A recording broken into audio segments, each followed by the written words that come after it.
Habaib atau kaum asyraf sadah adalah orang-orang yang dipilih oleh Allah dengan nasab mulia, yaitu nasab sambung dengan baginda Nabi Muhammad SAW melalui Sayyidat Fatimah Zahra.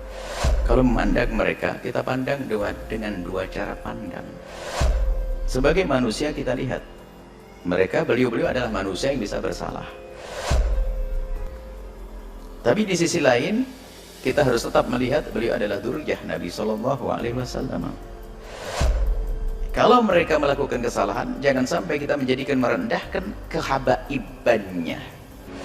Diringi tangis para napi, inilah detik-detik Habib Bahar bebas disambut pendukung.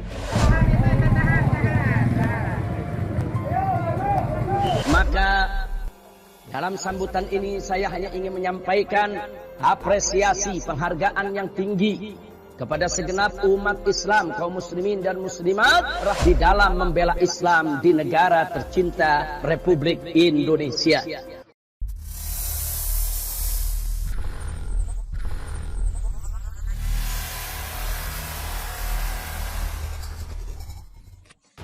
Diringi tangis para napi, inilah detik-detik Habib Bahar bebas disambut pendukung. Dengan mengenakan pakaian hitam dipandu baret merah berbintang 5, Habib Bahar bin Smith 36 tahun keluar dari lapas kelas 2A Cibinong, Bogor. Habib Bahar bin Smith disambut oleh para pendukungnya pada pukul 16 waktu Indonesia Barat di Lembaga Pemasyarakatan kelas 2A Cibinong, Bogor, Jawa Barat. Ketika keluar diiringi tangis para napi, dan Habib sempat sampaikan wejangan kepada para napi untuk anti narkoba dan soleh di penjara, tetap istiqomah. Begitulah dikatakan kuasa hukumnya Aziz Yanuar saat dihubungi Tribun melalui ponselnya Sabtu 16 Mei 2020. Pihaknya bersyukur Habib Bahar setelah menjalani masa hukuman dan menjalani sesuai prosedur kini sudah dinyatakan bebas. Habib Bahar, sapaan karib kelompoknya itu, menjalani sidang perdana di Pengadilan Negeri Bandung, Jawa Barat pada Kamis 28 Februari 2019 lalu. Bahar didakwa pasal atas tindakannya yang menentang, merampas kemerdekaan orang lain, menganiaya, dan tindakan kekerasan terhadap anak. Sebelumnya diberitakan, perwakilan tim kuasa hukum yang menangani kasus penganiayaan yang melibatkan Habib Bahar bin Smith, Aziz Yanuar, mengatakan kliennya akan bebas hari ini. Aziz Yanuar mengatakan bebasnya Habib Bahar bin Smith memang sudah sesuai dengan aturan. Aziz mengatakan kebebasan Bahar bukan karena asimilasi ataupun remisi. Habib Bahar bin Smith divonis dalam persidangan pada Selasa 9 Juli 2019 lalu. Sidang diselenggarakan di Gedung Perpustakaan dan Kearsipan Kota Bandung. Majelis Hakim yang diketuai oleh Edison Muhammad menyatakan bahwa Habib Bahar bin Smith secara syah dan meyakinkan telah melakukan penganiayaan, perampasan kemerdekaan, dan pelindungan anak.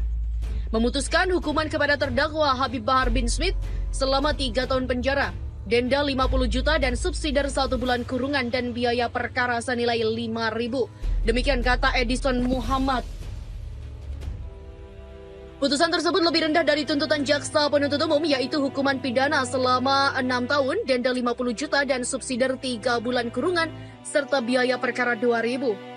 Hal yang meringankan terhadap terdakwa ialah terdakwa bersikap sopan saat menjalani sidang, mengakui semua perbuatannya, menyesali perbuatannya, dan memiliki tanggung jawab keluarga, meminta maaf, dan melakukan perdamaian kepada orang tua korban. Sementara hal yang memberatkan ialah terdakwa pernah dihukum, membuat kedua korban mengalami luka dan merugikan nama baik ulama santri di lingkungan pesantren. Menanggapi hasil putusan tersebut, pihak pengacara terdakwa mengatakan akan fikir-fikir atas vonis tersebut.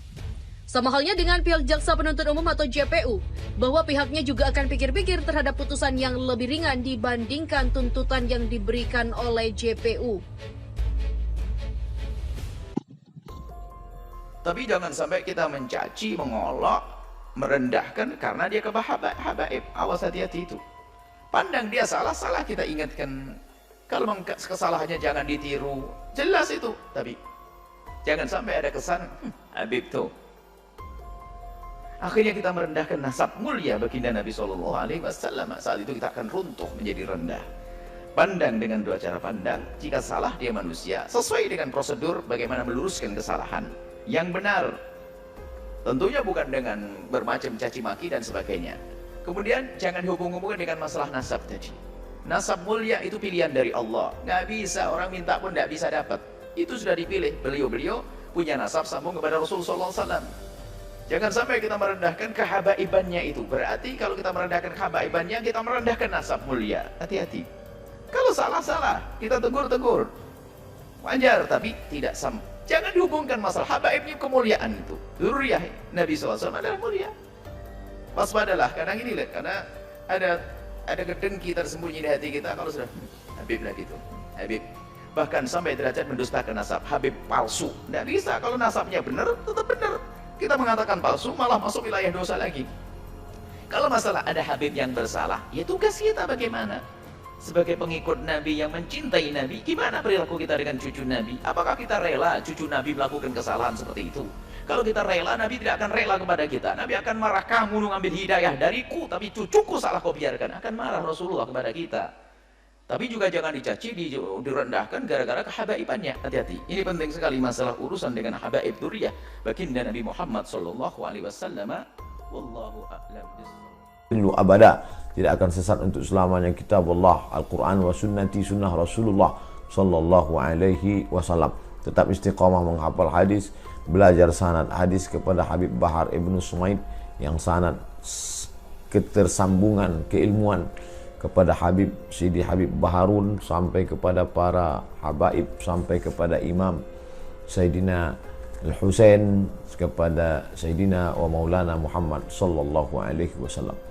Lalu kemudian poin yang ketiga adalah menunjukkan kepada kita semua bahwa yang kita dengar selama ini suara Habib Bahar ceramah ternyata tidak ada yang dapat memadamkan, seperti pesan proklamator, pesan Panglima Perang Jenderal Sudirman, kau boleh cabik-cabik dagingku, kau boleh robek-robek jantungku, tapi jiwaku tak bisa kau bunuh, tak bisa kau habisi, tak bisa kau penjarakan. Apa yang kita lihat hari ini, jeruji besi tidak bisa memenjarakan pemikiran. Ceramah tetap berlanjut, murid-murid tetap banyak, bahkan berubah lapas menjadi pesantren. Itu hei para pemuda, ayo tancapkan tekad kita pada malam hari ini. Ayo mari bekali diri kita dengan ilmu dan takwa. Hiasi diri kita dengan ilmu dan takwa. Isi masa muda kita dengan ilmu dan takwa. Sehingga nanti begitu Anda tampil menjadi pemimpin-pemimpin umat, Anda menjadi pemimpin yang beriman dan bertakwa.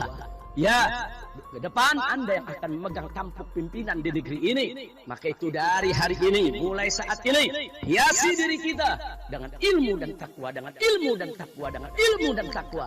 Sehingga nanti begitu Anda menjadi pemimpin, Anda menjadi pemimpin yang amanat, pemimpin yang adil, bukan pemimpin yang khianat, bukan pemimpin yang zalim, pemimpin yang cinta kepada rakyat, bukan pemimpin yang menyusahkan rakyat, pemimpin yang selalu memikirkan bagaimana keselamatan bangsa dan negara, bukan pemimpin-pemimpin justru yang menghancurkan bangsa dan negara. Maka itu kalau Anda ingin menjadi pemimpin yang adil, yang amanat, yang jujur, cinta negeri, cinta bangsa, cinta rakyat, dari semenjak sekarang isi hidup Anda dengan ilmu dan takwa kepada Allah Subhanahu wa ta'ala.